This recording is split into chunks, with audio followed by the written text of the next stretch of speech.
But before that, coming straight from France and Dallas, Texas, Caroline and Simon. Thank you very much.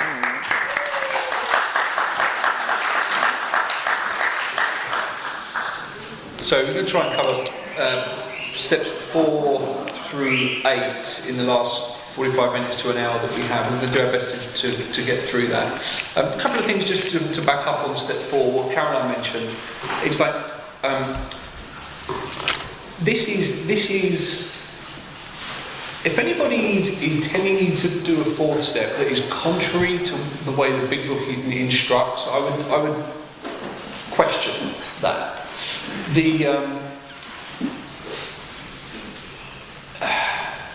My character assets aren't going to get me drunk. It's not about that. Like Caroline said, I'm looking for the things in me that are blocking me from this power. That's the stuff that's killing me. That's the stuff that's blocking me from that power. And that's the stuff that I need to identify, to ask God in 6 and 7 to remove, so I can have access to that power. What it also says, when we're looking at that 4th column, and the 4th column is really important, we turn back to the list, we put out of our minds the wrongs others have done, we look for our own mistakes. Where had we been selfish, dishonest, self-seeking or frightened? And it's not saying that it's all our fault, because it says here, though a situation had not been entirely our fault, we tried to disregard the other person entirely. Where were we to blame? The inventory was ours, not the other man's. It's about looking at my mistakes. If I... the word part, people say, oh, what's your part? What's your part? Implies that somebody else has one too. So it's about identifying the mistake. The book does say that although we're not entirely to blame, but we disregard them. We look at that 4th column. The first 3 columns, I did the first 3 columns my whole life. And every conversation I would have with you at the bar, in one of those places where we do outside issues that we're not supposed to talk about in here, was all about what they did, that person, what they did, and how they did it to me, and how it made me feel. And I used to drink on that stuff all the time. I used to tell everybody about that stuff all the time. I did the first 3 columns my whole life, on a bar stool. Pissing and moaning about what you did, why you did it, and how it affected me. I'd never looked at what my mistake was in it. And the entirely different angle that they talk about in the book is the 4th column. Where had I been? And it's specific. I was selfish because I told her this to get her to do that. I was dishonest because I misrepresented myself and told them that so I could get this. I was afraid because I might not get what I want. I was afraid because I might lose what I have. I was self-seeking because I was only concerned in what the payoff was for me, not about what it might be for them. And I was really specific in that 4th column. The 4th column is the stuff that once we start to look at it from a different angle, the other deal is that we get it out of our heads onto paper in black and white. And I just want to say this as well, because I think this is also important. We've in our group, we've literally followed the instructions in black and white as they're outlined in the Big Book. We have a pen and paper, and we make sure we've got a black pen to put it before us in black and white. I mean, we're pretty specific about following those instructions. When I'm working with guys and they have ideas to put their resentments on an Excel spreadsheet or do it in Word and write it in, and I prefer not that. I would do it the way we do. This is what the first 100 do, and if I really want to get what the first 100 got, which is permanent recovery, as a recovered alcoholic, I believe I need to do exactly what the first 100 did to get exactly what they got. And I know that generations have passed on and everyone's got Macs these days and iPhones and stuff, but the closer we get to what the first 100 did, the better the results seem to be for me and other people. So I'll always, if someone says, well, I've only got a Mac, I'll make it my business to go and buy a set of black Bic pens and hand them a black pen to do inventory with, and paper. My sponsor calls it a fourth step kit. And I was like, the first time I heard that, I was like, what does that look like? A4 pad, black pen. Right. But also I think there's something about getting it out of my head, writing it on paper, of transmitting it from the mind through the arm onto paper. It gets it out the system. If I'm tapping away and putting it into columns on a laptop or an Excel spreadsheet, I mean, I've never done it, but I want to get what these guys got. You know, so I'm not going to take any risks here and put my own spin on it or modernise it. I'm going to do exactly what these guys did, because I know that once I did exactly what they did, I did get what they got. And when I keep doing what they did, the way they did it, I keep getting what they get. So, I think it's important to mention that. So, going into fear. Do you want to? Yeah. So fear is worse than stealing, they say.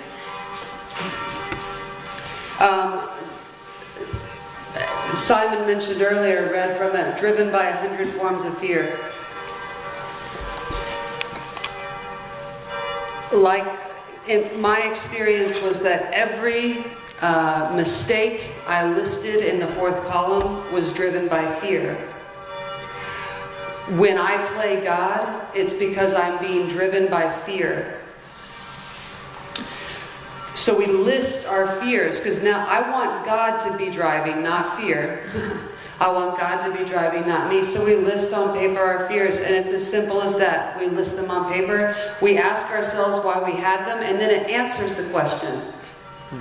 Sometimes I'll say we asked ourselves why we had them, and people will start expounding on why we had it. No, the answer is clear. Wasn't it because self-reliance failed us?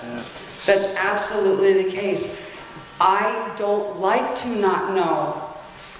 I'm afraid, so when Amy left, and now I don't know where my housing is going to come from. Now I don't know where my self-esteem is going to come from.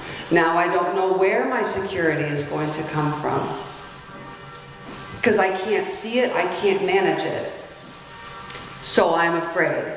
And I will do anything, I will make any mistake to try and become less afraid, to impose self-reliance on it.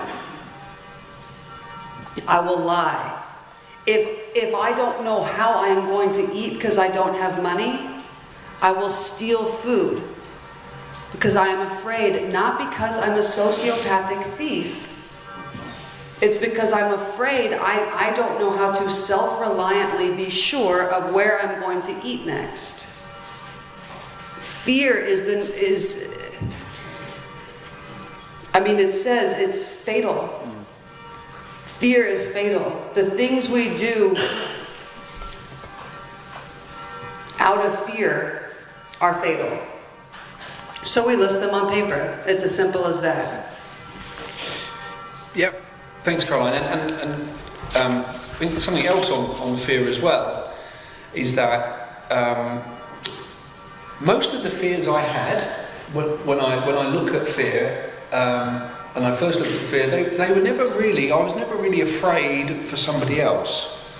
Every fear I had was always self-centered fear. Mm-hmm. It didn't, I wasn't frightened for the children in Africa or because they, wouldn't sleep, or I wasn't frightened about, children in Syria because I was frightened about how it was going to affect me. Mm-hmm. What if there's a war? Oh my God, what am I going to do? I can't serve in the army. It was all of this self-centered fear all the time. But it comes down to, you go back to pages 60 to 62, it's self-reliance. If I'm living by self-propulsion, and I am the director and I'm running the show, I'm going to get more fear. because I don't trust God, I'm trusting myself. And if I'm self-reliant, there is no room for God.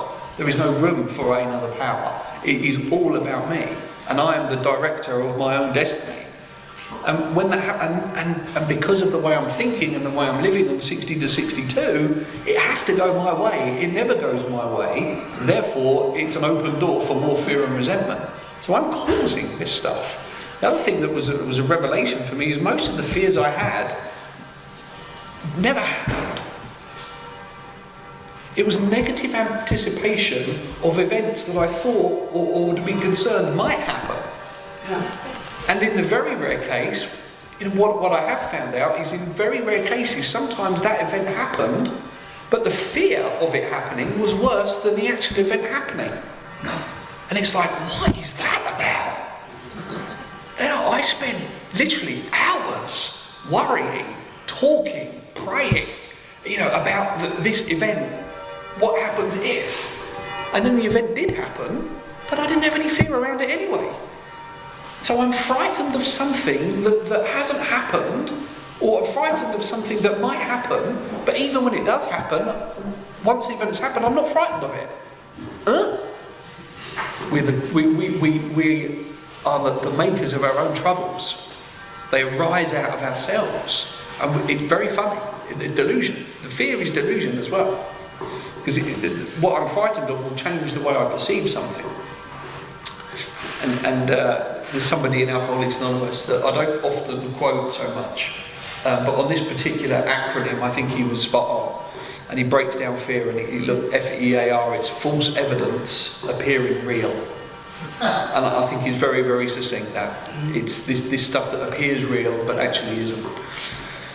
And then just at the end of the fear inventory, it says men of faith have courage, they trust their God. Go from self-reliance to God-reliance, but it also gives us a solution. It says we never apologise for God, instead we let him demonstrate through us what he can do. Here's the fear prayer. We ask him to remove our fear and direct our attention to what he would have us be. Now what he would have us be, it's important to have a vision of that, because what he would have us be in one area may not be what he would have us be in another area. And I had to get clear on what the vision would be. How does God, if I'm afraid of something, how would God want me showing up here? Courageous, trusting, open, honest. Now maybe one area, but maybe in another area it's different. How would he have me be in a situation at work? Well, open, selfless. Now if we're clear on the vision about what he would have us be, we ask him for us to be that, but it says at once, we commence to outgrow fear immediately. Now, as alcoholics, I like instant. I like now. I like, results quickly. At once we commence to outgrow fear. Practical program of action. Alcoholics Anonymous is a spiritual program of action. It's a practical program applicable to, guess what? Even August 2017. What worked back in 1935 and 1939 when the book was written, if applied to my daily life today, it still works exactly the same. Very, very practical. Yeah, there's also in 68 something that is, perhaps there's a better way. We think so, for we are now on a different basis, the basis of trusting and relying upon God. We trust infinite God rather than our finite selves. We're in the world to play the role he assigns. This is a good promise. It's a very good promise. Just to the extent that we do as we think he would have us. I don't know, but just to the extent that I do as I think he would have me. Yes. Does he enable us to match calamity with serenity? It doesn't say just to the extent that I do as he think he would have me, I won't get fired. Or I won't lose the relationship. Or I'll get what I want, keep what I have, and not get caught along the way. It says I can walk through that with serenity. An example, and it becomes, this is that once we commence to outgrow fear, it's not, please don't think if you do this just right, you'll never be afraid again. Yeah. I haven't met that person. No. Thank God for fear, it brings me back to God. Yeah. But so I told them in the car when I arrived in Europe, just little American arriving in Europe with my one debit card. I put it in the ATM machine the first hour I arrived, and the ATM machine ate it. And now I'm in Europe. I would just come off of like a 12-hour flight, right? I haven't slept. I cannot see clearly at all. Everything is very exaggerated. I'm very tired. And now I have no access to money forever.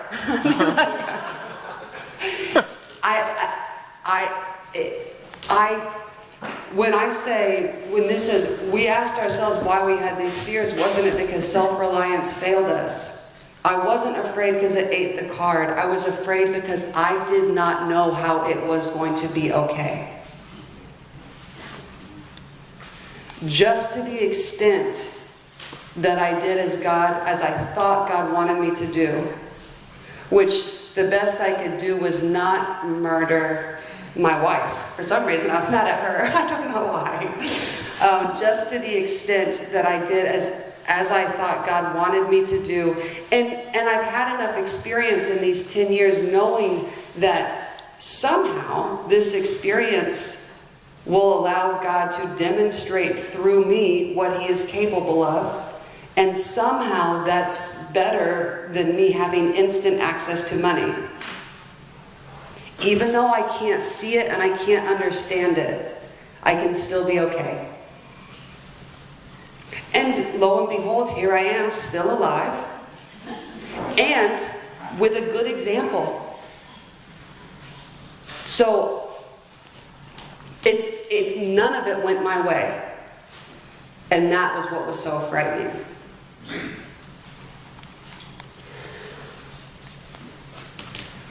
Anything else? Now about sex.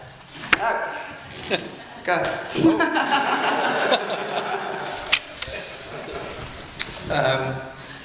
The book says on page 68 at the bottom here, it says many of us needed an overhauling there. Above all, we try to be sensible on this question. It's so easy to get way off track. Here we find human opinions running to extremes, absurd ones perhaps. One set of voices cry that sex is the lust of our lower nature, and then another set of voices think we don't have enough of it or that it's not the right kind.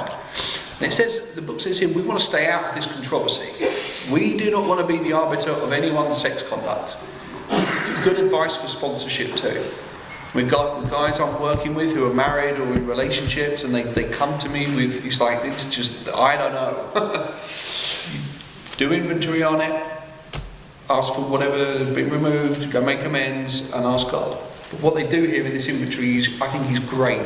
It takes us away from giving hysterical thinking or advice. It's not my job to fix relationships or marriages. My job is just to help the prospect get to God through the 12 steps that I've done. Review the sex conduct, but what I like most about it is it gives us a blueprint for the future. We review the conduct of the past, right? And it says, we review our conduct over the years past. Where have we been?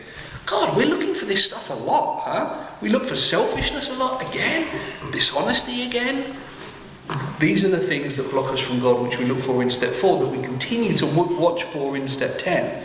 What we're doing here in step 4 gets condensed in a 10th step. And we'll cover that this afternoon.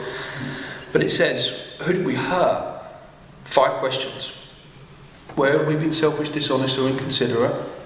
Who had we hurt?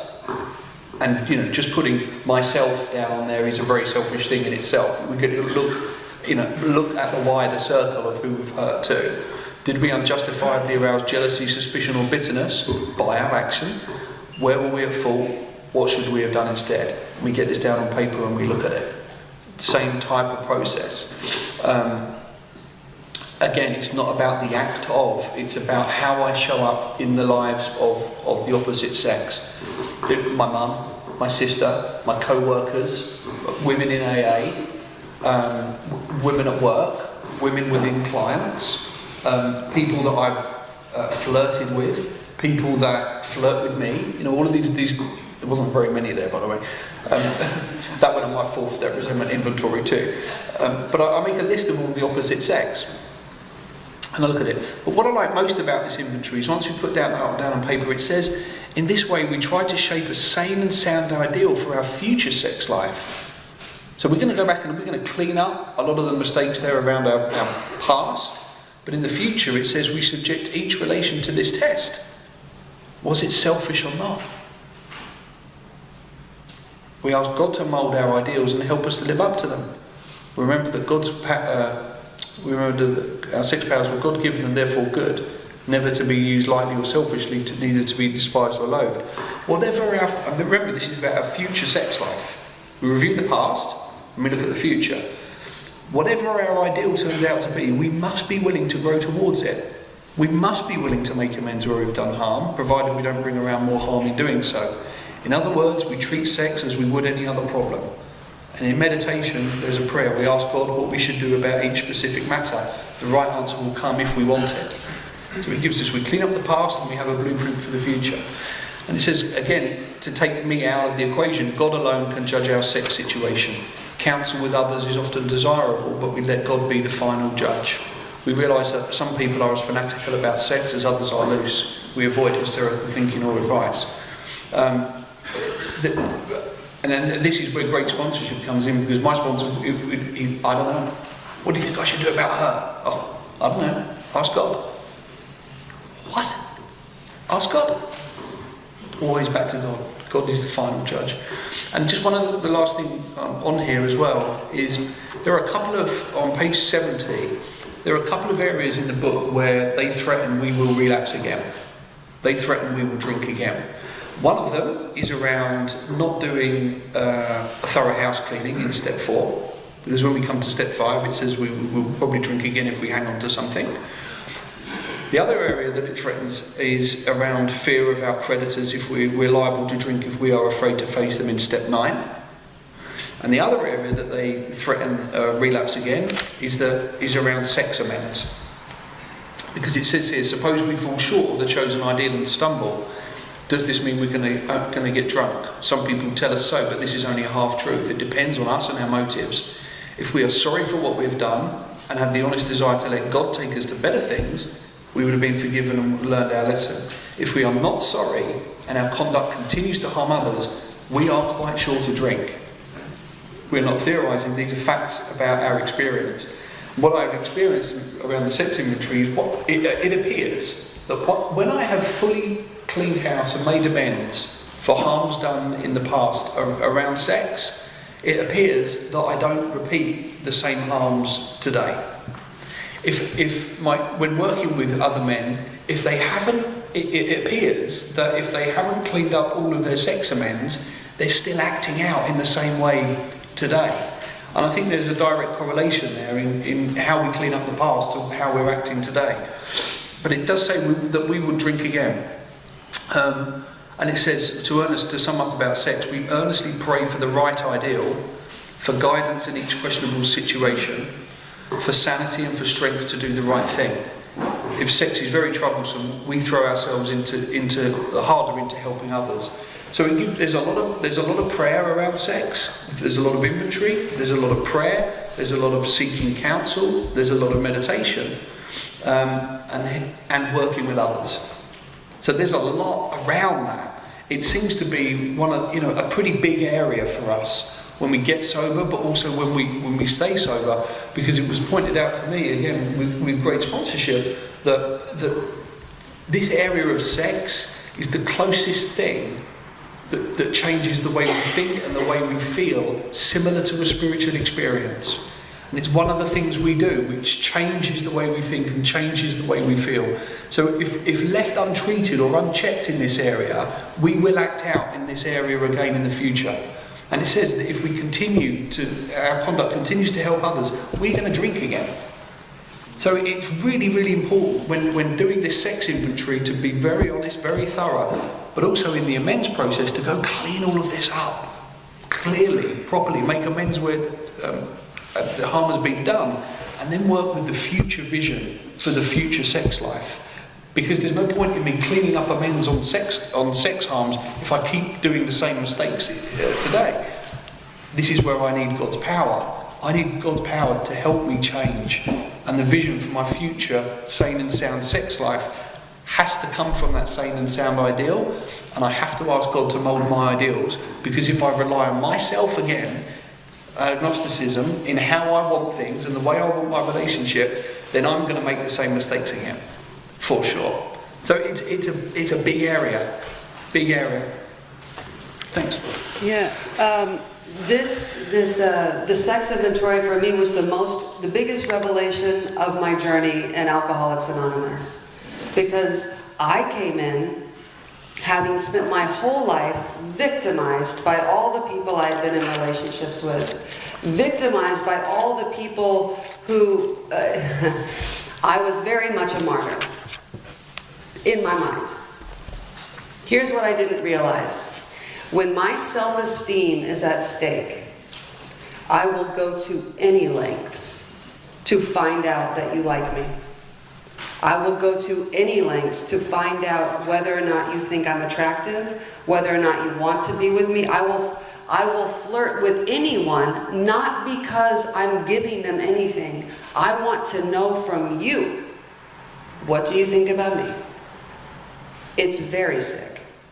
I'm telling men, women, it doesn't matter, because I have no intention on following through with it. I just want to find out from you how you feel about me. So first things first, what I realized is I was dishonest with every human being I came into contact with. And I was selfish with every human being I came into contact with. Because first things first, let me find out what you think about me. And let me do what I need to do to make sure it's good. I don't care if you have a wife, or a husband, or children, or a family. I don't care if now I've given you an expectation that we will be together forever. It doesn't matter. I'm not thinking about you at all. And again, this is not because I was a born asshole. This is because I was afraid. I suffer from the delusion that I will wrest satisfaction if only I manage well. And how I manage well is making sure you like me. Making sure I am likable. I get my worth from you. I get my esteem from you. And that is a very high stake. I can't afford to be honest.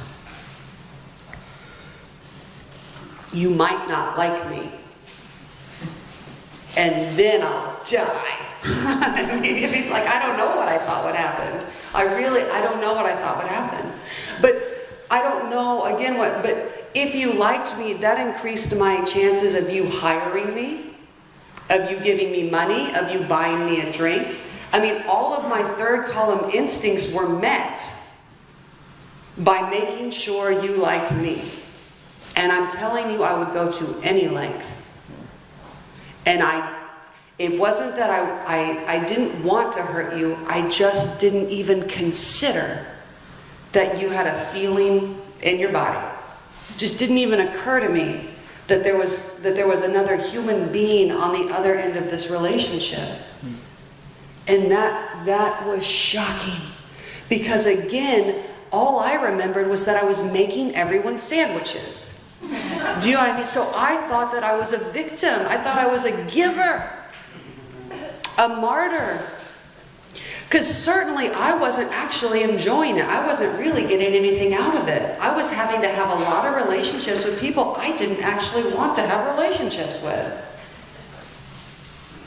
Not because of what they did, because of me. I set that ball rolling. And I kept it rolling. For years of relationships. Years. Growing more and more resentful of you. Staying out later, not calling. Imposing worry, jealousy, suspicion.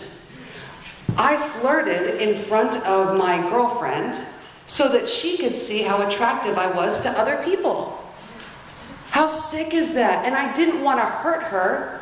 I was insatiable for approval. For some reason, to me, that was managing well. So this was shocking, because this, like Simon said, this wasn't limited to just the people I was in relationships with. This was every person I interacted with. At the coffee shop, at a stoplight, the policeman, the judge, a doctor, whoever. The book talks about our sex powers. I used sex to get what I thought I needed.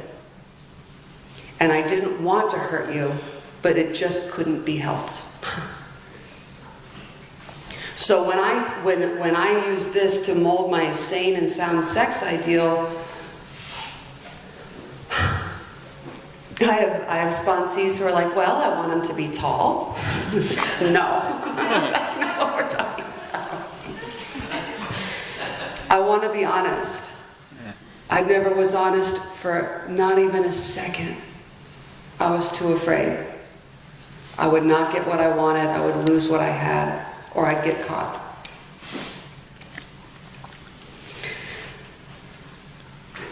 I'll also say this.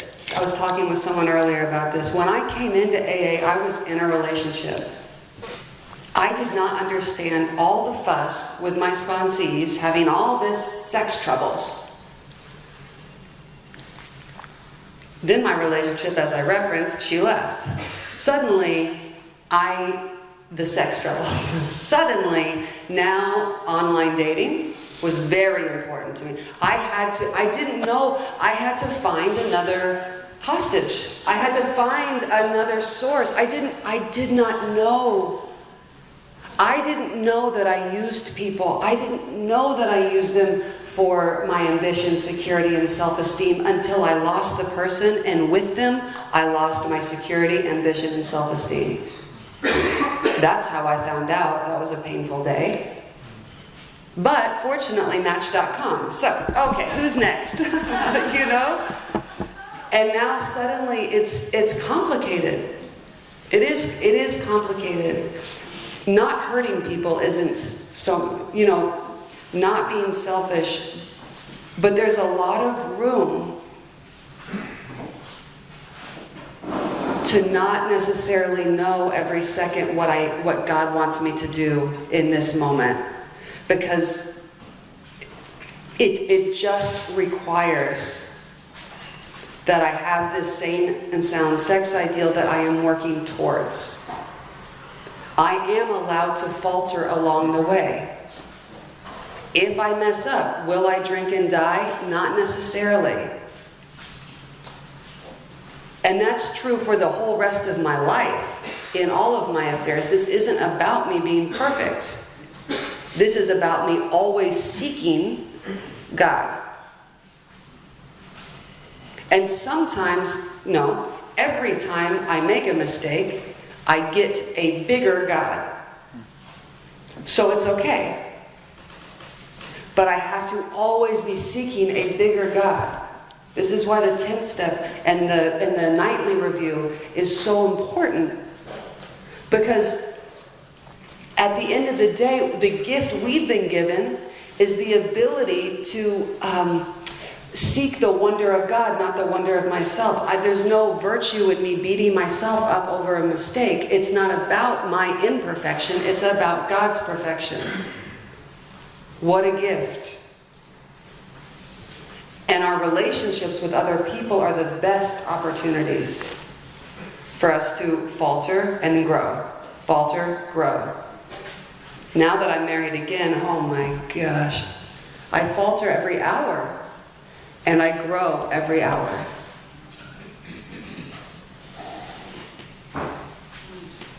Just last thing before we move on to step 5. I think quite funny, I think they start to have a laugh with us at the end of this book. It said that if we've been thorough about our personal inventory, we have written down a lot. We have listed and analysed our resentments, but they use the word begin. And I thought this was an end. I was like, Jesus, I've just done all of that. And the bastards are telling me we've just begun. It's like, oh my God. We've begun to comprehend their futility and their fatality. We have commenced. I've already started. I thought I'd finished. We've only commenced to see their terrible destructiveness. We've begun to learn tolerance, patience and goodwill toward all men, even our enemies, for we look on them as sick people. We've listed the people we've hurt by our conduct and are willing to straighten out the past if we can. In this book you read again and again that faith did for us what we could not do for ourselves. We hope you're convinced that now God can remove whatever self-will has blocked you off from Him. If you've already made a decision, step 3, and an inventory of your grosser handicaps, step 4, you have made a good beginning. Oh, I get it. Alright? 3 times they're telling me we've begun and there's a beginning. Okay. I thought it was an end. No.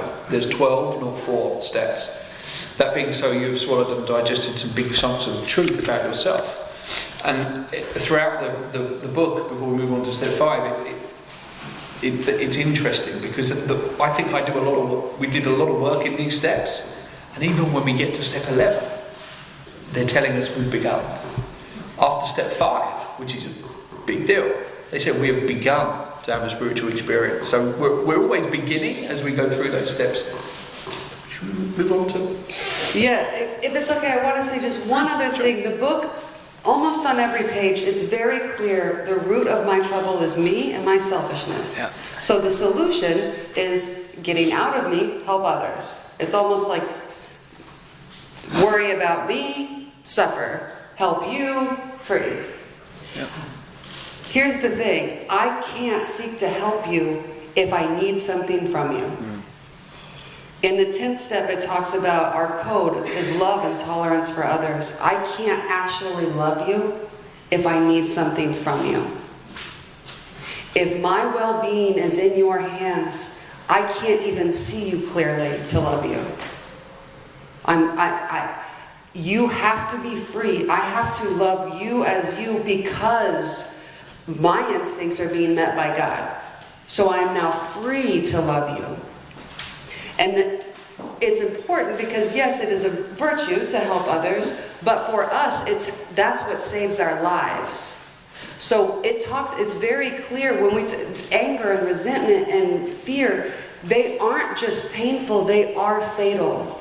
Because when I am angry at you or afraid, I can't seek to help you. And that's what kills me. Okay, now I think we can go to step 5. Okay. Just page 72 says, having made our personal inventory, what should we do about it?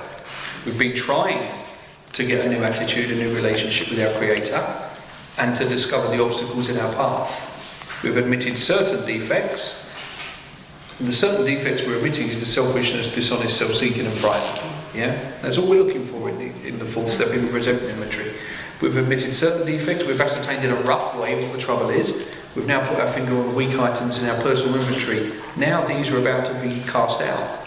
And it says, this requires action on our part, which, when completed, will mean we have admitted to God, to ourselves and to another human being the exact nature of our defects. This brings us to the 5th step in the program of recovery mentioned in the preceding chapter. This is if me playing God is the root of my troubles, then humility is going to be the answer. I haven't told these truths to another human being ever. I've never told the truth ever. This is my opportunity. This is faith with works. Faith without works is dead, or doubt, or fear. Works is what makes faith come alive. So this is into action, into the works. It's one thing for me to look at this on paper, but now I'm actually going to take this humble humility step and share this with another person.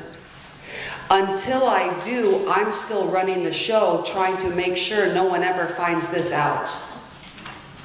So it is imperative that I take this action to actually share with another human being this stuff that might make them judge me, actually.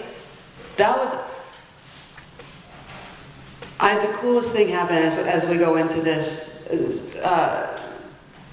sharing with another human being, the 5th step, everything that we wrote down.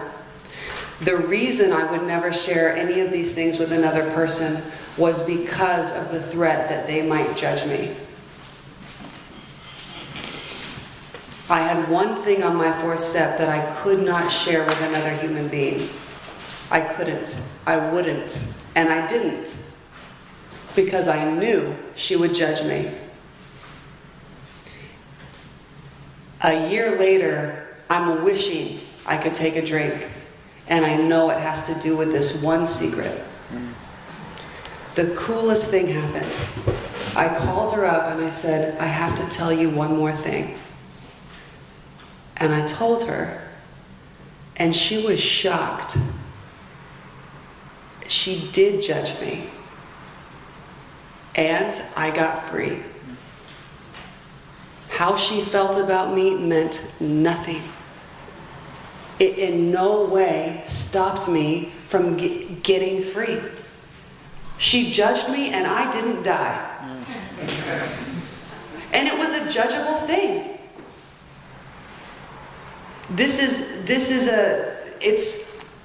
It's kind of quick to talk about, but I'm telling you, I told her 99% of my fourth step. I did a lot of good stuff, right? But none of that was as loud as the one secret. And I kept that one secret because self-reliance, that's how I was going to manage well. And so for a year, I'm doing all this work in AA and still playing God by keeping one secret.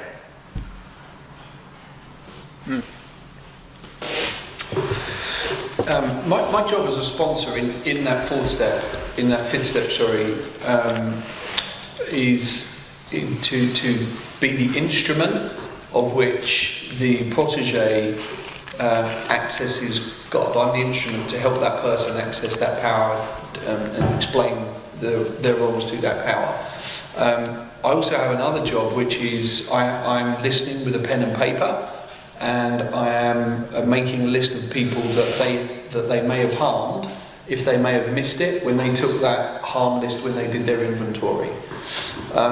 The other thing I try and do is in that fifth step is if they have missed the identification of certain defects that reappearing, it's also my job to remind them, could it be selfishness? Could it be selfishness? If they've missed anything there. But I'm really just the instrument in that process to allow them to get free and to allow them to share this with God and to another human being. It's not my job to take over that. It's just to be an instrument. I can certainly say that's how I was sponsored, and that's how I tried to do that too.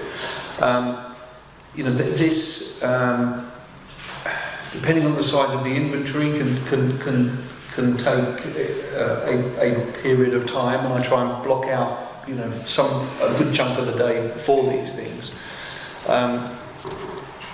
When I'm doing a fifth step, and when people are doing fifth steps with me. But it says when we decide who's to hear our story, we waste no time. Urgency. Yeah. But it also says that if we skip anything, we are liable to drink again. And Caroline just proved that with her experience. If we leave anything out, we are liable to drink again. And one of the great things that I liked around the fifth step is, and we always read this just before the fifth step is done, and they're often skimmed over in AA, is something called the fifth step promises. And they're great promises. It says we bucket our pride and go to it, illuminating every twist of character, every dark cranny of the past. Once we have taken this step, condition, withholding nothing, we're delighted. We can look the world in the eye. We can be alone, and this is a pretty groundbreaking promise. We can be alone at perfect peace and ease. Now, there is the evidence of a spiritual awakening beginning to happen is very much in that. Because before, I'm restless, irritable and discontent. And now it says, once I've done this step, I'm going to be alone at perfect peace and ease. Sounds good. Our fears fall from us. We begin to feel the nearness of our Creator. We may have had certain spiritual beliefs, But now we begin to have a spiritual experience. Now we're getting to the juice. Now we're getting to the good stuff. We feel we are on the broad highway walking hand in hand with the spirit of the universe. Great promises. Most people stop there. What the big book does is it says step 5 isn't actually complete. We've done well here, but we've got a little bit further to go. So it says returning home, and what I do is when I go to my sponsors and do a 5th step, I return home. When people come to my place and do their 5th steps, I leave them alone themselves, and I come back an hour later, or they return home with these instructions. So it says returning home, we find a place where we can be quiet for an hour. Wow, I just spent a good couple of hours doing this 5th step, and now there's another hour. But it's really important. Why? Carefully reviewing what we have done. Then there's a prayer. We thank God from the bottom of our heart that we know Him better. And I hear people say, it's really good in Alcoholics Anonymous, I've really got to know myself. It's like, geez, I've been doing that my whole life. The last person I want to know is myself. Yeah? We thank God from the bottom of our heart that we know Him better. And we're a bunch of thumpers, and what we do is we put the book on the shelf so that we can take the book down from the shelf. And the instruction is when protégés go home and they say, when you get home, put the book on the shelf, you're going to need it an hour later. And I've got a special shelf in my house that I put the book on and take it down from. It's kind of the deal. But we turn to the page which contains the 12 steps, which is page 59. So why do we go to that page? Well, it says, carefully reviewing the first 5 proposals, we ask in prayer, whenever it says ask, it's a prayer, it's a 5th step prayer, if we have omitted anything. Okay, God, please show me if I've left anything out. Please reveal to me if there's anything there that I haven't shared. I think I've done the best I can, but please show me. Our reliance is on that power rather than ourselves. Is my work solid so far? Are the stones that I've done properly in place? Have I skimped on anything in step 1, 2, 3, 4?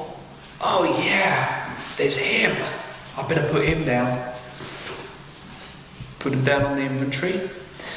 Have we tried to make water without sand? If there is anybody that comes up, I'll put them on pen and paper and I'll call my sponsor and say I've left something out, it's this. Or if I think I'm done okay but something reappears a while later, I'll tag it onto a 10th step and share that in a nightly review or in a quick 10th step in the day. And then page 76, it says if we can answer to our satisfaction, we look at step 6. So if I've answered all of these questions to my satisfaction, we go on to step 6. Can I just this is, we've emphasised willingness as being indispensable. And here's a question, are we now ready to let God remove all things from us which we have admitted are objectionable? And this is 1 hour after returning home doing step 5, right? This isn't next month. It's straight away after the quiet hour and after the questions. Are we now ready to let God remove all things from us which we have admitted are objectionable? Can He now take them all? Everyone? So that's the selfishness, the dishonesty, the self-seeking, the fear. Is this working for me? No, I want to be rid of self. I want to be rid of this. It's killing me and it's destroying everything around me. I don't want this anymore. Please take it away. If we still cling to something, we will not let go. We ask God to help us be willing. And that's the 6th step prayer. God, please give me the willingness to let this go. I don't often catch that immediately. What I do is I include the 6th step prayer in my morning practice because I don't often see what I'm hanging on to or need to let go of until I'm doing regular inventory and I go, oh, here's fear again rearing its ugly head. God, please give me the willingness to let this go. It's a daily surrender. In step 10 and 11, it says that we're headed for trouble if we rest on our laurels. What we have is a daily reprieve based on the maintenance of our spiritual condition. It's a daily surrender. I've got to surrender to this stuff daily. Like Caroline mentioned earlier, it's not like I ask for fear to be removed and it just disappears and I'll never get it again. Because in step 10 it says we continue to watch for selfishness, dishonesty, resentment and fear. It doesn't say if. these things crop up. It says when these things crop up. So it's going to come back. So it's a daily surrender. So I include the 6-step prayer into that. Then I go straight into 7, when ready. When ready. And for me, it was pretty immediate. You know, I was going to die. You say something like this: "My Creator, I am now willing. You should have all of me, the good and the bad." Like Caroline said, you know, we're not angels and we're not devils. It's like, you know, there's good and bad about us. What am I praying for in step 7? What am I really asking here? Let's get clear on this.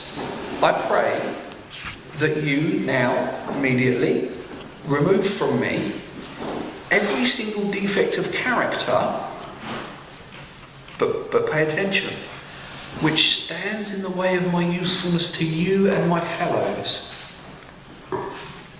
We're asking not for all defects of character to be removed, but all we're asking, what Caroline said earlier, is the ones that block us from God and from being helpful to you. That's it. We're asking God to bring, because my job is to be of maximum service to God and the people around me. Out of self into you. Out of self into others. Grant me strength as I go out from here to do your bidding. Remember, they remind us, not my will, but God's will. Amen. Amen closes off the process of actually closes off the first 7-step process, but it concludes the 5th-step process too with an amen. And it says we've completed step 7.